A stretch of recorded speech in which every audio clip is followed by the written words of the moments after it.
happy hour or drinking and eating, so I'll get to the point. But it is not lost on me that we are here talking to one of the most conservative institutions to adopt one of the most disruptive technologies that have come in a very long time. And I've been participating in conversations from Asia, Africa, US, Europe, and now the Caribbean. And I want to take the opportunity to re-emphasize and amplify what many have said. This is a unique opportunity for the region. And having this conference, and thank you, BID, for doing this, right? Because this is important to bring people together and talking about this. Central bank digital currencies hold a lot of promising opportunities for the region. We have also the opportunity to take ownership of what our future financial sector looks like. We have the opportunity to define and design what we want to do with our money in the region and how we want to actually have it flow. Like Francis was talking about today, this guy over here, we don't want to pay them anymore, right? We don't want to send money over there anymore. And we have better, is this better? Okay. We have a good opportunity to do that with blockchain, with central bank digital currencies. So however, I'll take the opportunity to use Facebook to talk to you guys about this. First chart. I'm here to deliver the message that Libra is coming. It's coming.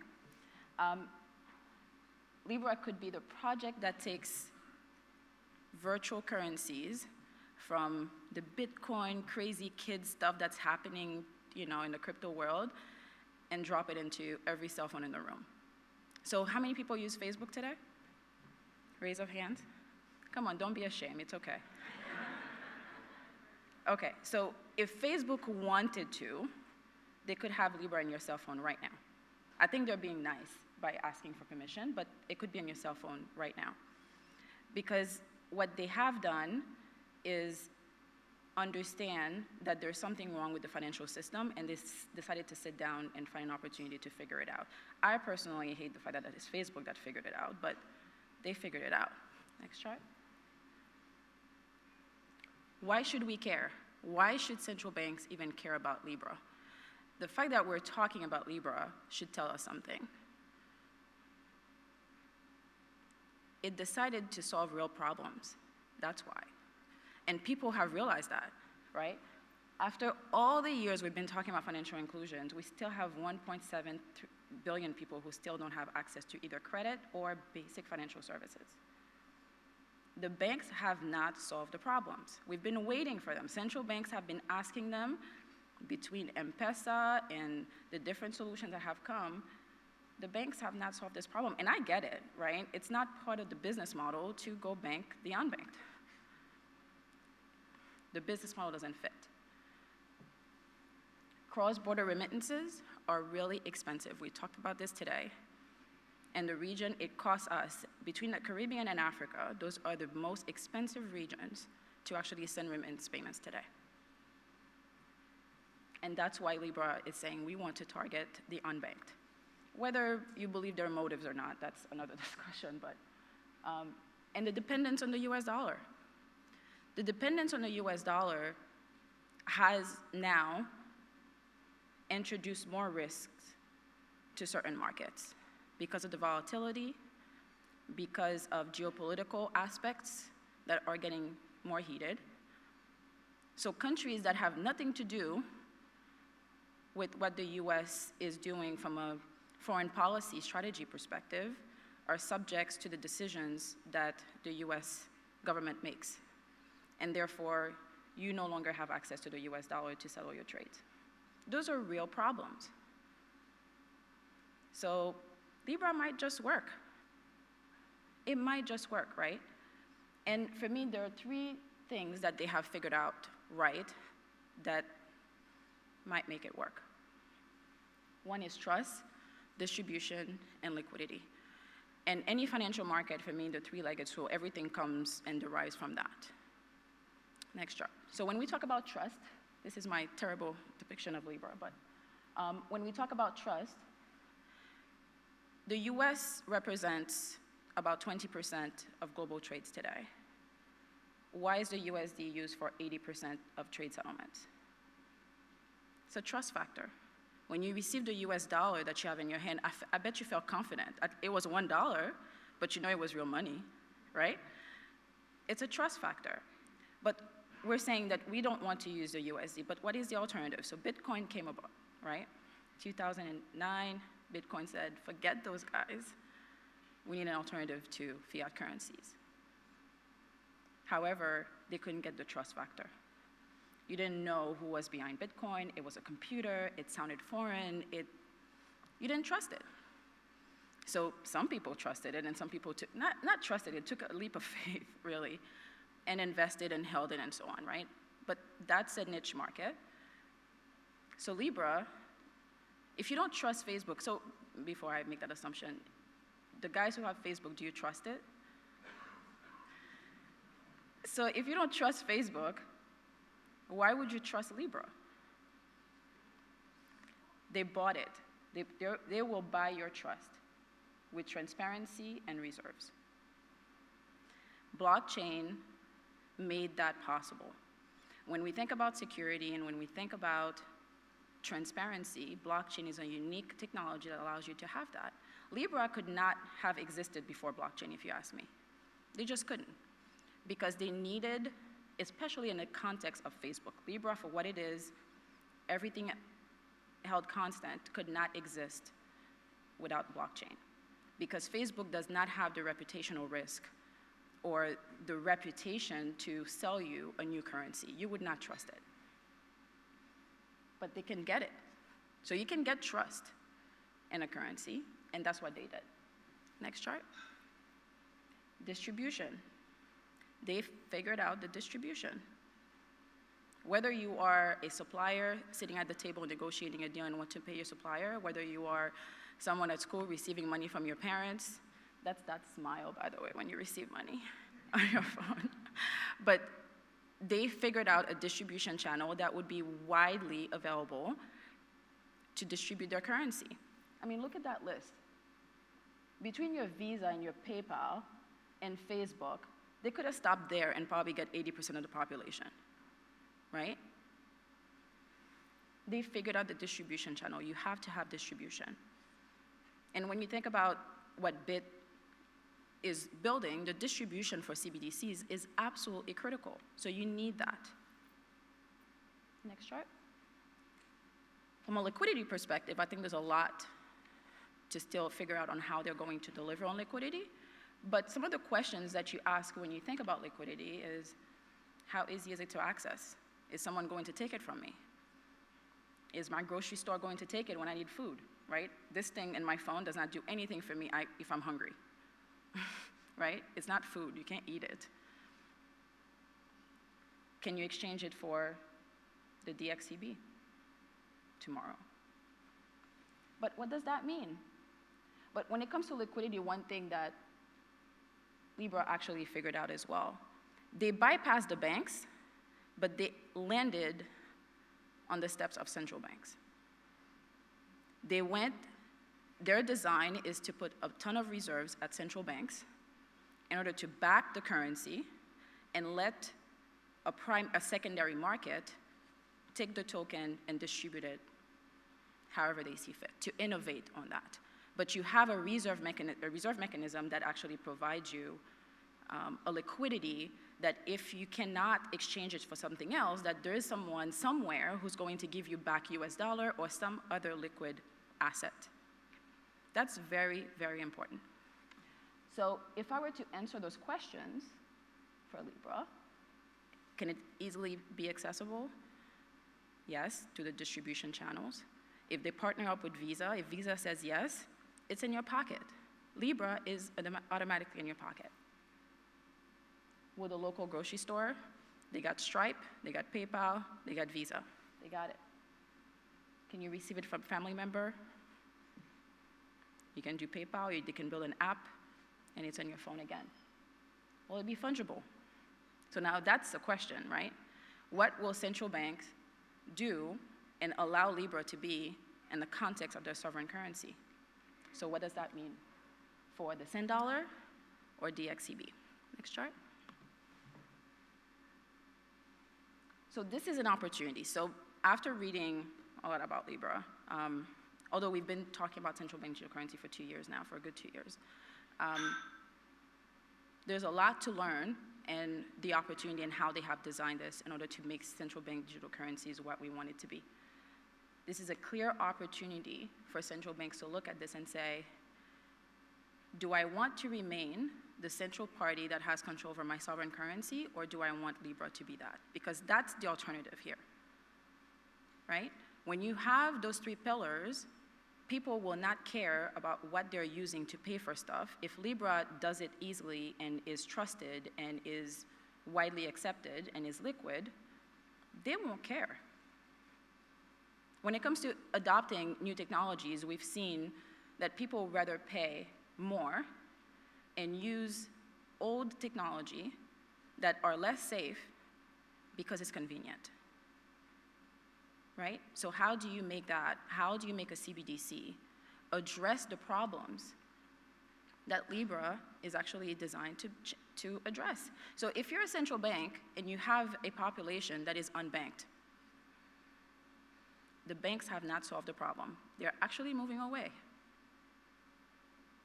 Do you step in, or do you let somebody else fill in the gap? That's the opportunity here for central bank digital currencies. It might just work. It might just work for CBDCs, right? The trust factor at a central bank level, we're among family here, so we can talk, but governments, and not every country is trusted, but again, you can buy that trust. You can structure that trust with blockchain. You can structure that transparency with blockchain. Distribution, thank you, BIT. We'll take your distribution channels and use that and make CBDC widely available. Liquidity. So I'm going to put up a couple of concepts that are related to the ECCB and $10 around liquidity models, but there are a ton more that we could think through. There are very key considerations that central banks will have to make when it comes to what role they want to play, but we'll look at them. So the first one, I focused on the ECCB model. Next chart. Good, thank you. So the idea here is that this is the ECCB network. Imagine that you have the EC dollar, DXCB, in the form of CBDC, being widely available for the 7 islands. Of course, a bank in St. Kitts is part of the network. A bank in St. Lucia is also part of the network. You're building one domestic network or a regional network for their central banks. Initially, you convert all the fiat, and then you get the same amount, the same value of your DXB, and you're tokenized, right? So let's assume that that's done. Depending on the different roles that the central bank or the ECCB wants to play, they will have different participation at the transaction level. But in this case, what I want to highlight is particularly the ecosystem or the network participants that you need in order for you to provide liquidity. So you have a central bank, they might just want to play the role of governance and oversight. And they are the master wallet, if you want to think of it that way, as of the DXCB. Then the transactions between the banks and that network become very, very simple because they're all using the same currency. The DXCB is a common currency among them. So when transfers are made, they're atomic, real-time, trusted, and automatically settled because the central bank and the ECCB plays that role for that particular network. So one thing that I want to highlight here is the market maker and liquidity provider role and / custodian, because I think that's an important role as well. There are different ways of introducing or reducing counterparty risks and networks and financial networks. One way to do that is to ask the market makers to either park reserves so they can have the liquidity and have the trust that they can actually provide alternative and be able to fund the transactions. But the reason you need that is because not every transaction is going to reside within the 7 islands. What about when you want to do a cross-border payment to another country, right? They're not going to particularly accept DXCB yet. You need someone who's going to exchange and bring you off-chain or take the DXCB and give you US dollar or pay out US dollar for you or pay out euro, right? So the ecosystem itself has to be thought through. And I imagine, depending on the current structure and the current financial market of certain countries, making room for new participants like that, that's where the innovation comes in. Deputy Governor Rowe mentioned that as far as the innovation in the private sector is going to be very important. The opportunity as well for central banks and for technology providers in this case is to think about what is needed. Central bank might want to do this much, but you're going to need other partners to fill in the gap. How do you build an ecosystem that can make this CBDC be a true digital currency that is broadly distributed, trusted, and liquid? So if we zoom out, so next chart. So if we zoom out, imagine that this is the DXCB network that we just talked about. Private, they have their own rules, they use their own protocols, different technology, unique to them, that's what they want, that's what they need, that's what they got. However, we are in a regional space. $10 is building a very different solution, using a different protocol, different priorities, different time zone, different timeline for implementation and so on. And they might come up with a different set of ecosystem as well. So the central bank might say, yeah, we'll facilitate FX. Not that that's the case at all, just an example. We'll settle the transaction, and we'll participate in FX transactions. So you have two networks that are governed, designed differently. At the user level, what you want is that a worker in St. Kitts who needs to send money to the Bahamas, it's very simple to them. So imagine that you have a Bit wallet in St. Kitts, and you have a Bit wallet deployed in the Bahamas. Download your app, initiate a transaction, you send the DXCB through the wallet and through the API. There's a routing mechanism that translates and credits an account and $10. From a user perspective, it should be absolutely seamless. But the reason that payments are expensive today is because what comes behind that is the mess, right? It's the complicated infrastructure that comes behind that. So in this scenario, ideally what you would want is for the ECCB and the Central Bank of Bahamas to either have a network, like Dinesh was talking about this morning, where they can settle together. That can be difficult to get central banks to join another network so they can settle themselves. Or do you have a settlement body that is here just to actually net out the transactions that are happening between the two countries? That's their role. You can either do that with the CSN, if the CARICOM, if the CDB, the IMF is definitely vying for that role right now at a global level. How do you introduce a trusted party that can allow a seamless real-time settlement platform across two different blockchain networks?